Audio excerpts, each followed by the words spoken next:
Vamos agora estudar o crime de falsificação de papéis públicos. Falsificação de papéis públicos, lá no artigo 293 do Código Penal.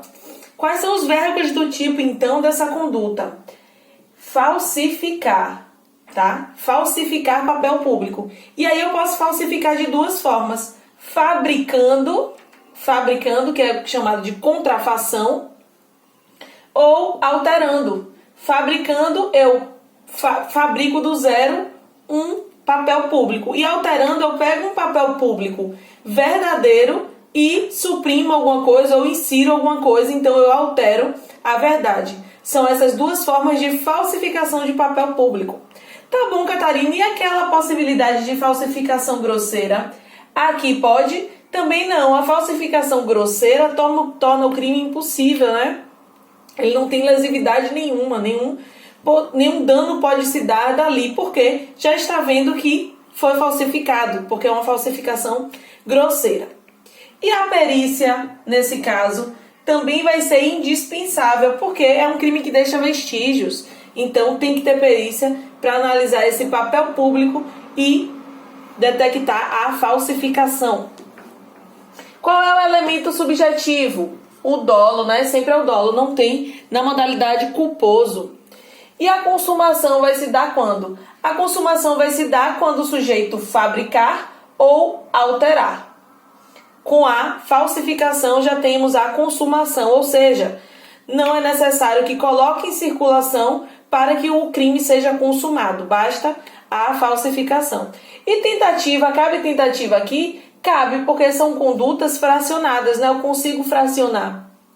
Então, cabe tentativa nesse crime. E aí, nós temos... não falei isso. Falsificar, fabricando e alterando papéis públicos. Aí no código de vocês estão vendo várias possibilidades de papéis públicos, tá? Esse rol aí é enorme. Eu não coloquei tudo aqui, porque não tem necessidade. Vocês vão acompanhando aí pelo código de vocês. E aí no parágrafo 3º, vocês vão ver que temos a forma equiparada. Equiparar a ação ao crime de falsificação de papéis públicos. E temos muitas possibilidades aí. Dentre elas, a gente tem quem usa ou recebe. Quem usa ou usa esse papel público falsificado ou recebe.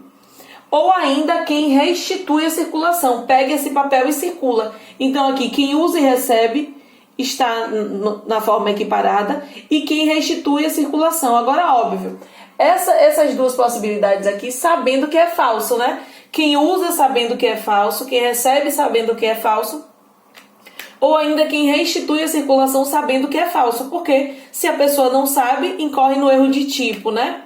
Tá certo.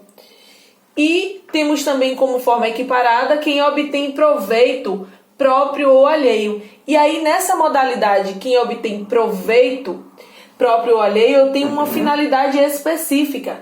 Essa pessoa que está obtendo proveito próprio ou alheio, incorre em crime próprio, porque deve ser ou o comerciante ou o proprietário da indústria em que aconteceu esse crime, tá bom? E óbvio, ele precisa saber também da ilicitude. Então, marquem aí no código, obter proveito próprio ou alheio, eu tenho uma finalidade específica e, neste caso aqui, eu vou ter um crime próprio, mas no caput, falsificar, fabricando ou alterando aqueles documentos não é um crime próprio, é um crime comum. Ou seja, o sujeito ativo pode ser qualquer pessoa e o sujeito passivo é a coletividade, a sociedade, uma potencial vítima desta conduta, algum potencial lesado com esta conduta. Tá bom, e temos ainda aí a forma privilegiada equiparada, que é quem usa depois de retirar do selo, sabendo do ilícito. Aqui esse selo, a gente está se referindo ao selo tributário, selo de tributação. Então, a pessoa sabe que aquele selo foi retirado e ainda assim usa. Está no privilegiado equiparado. E temos ainda uma forma mais que privilegiada, a doutrina chama de mais que privilegiada, que é uma figura que a gente já conhece. Eu vou apagando e continuo conversando com vocês. É uma figura que a gente já conhece, que é quem recebe de boa fé e repassa de má fé. Como assim, Catarina? Não lembro, não. Vamos dizer que a pessoa recebeu esse documento público não sabendo da ilicitude, pensando que era um documento verdadeiro, mas na verdade ele é falso. A pessoa recebeu de boa fé, pensando que era um documento verdadeiro.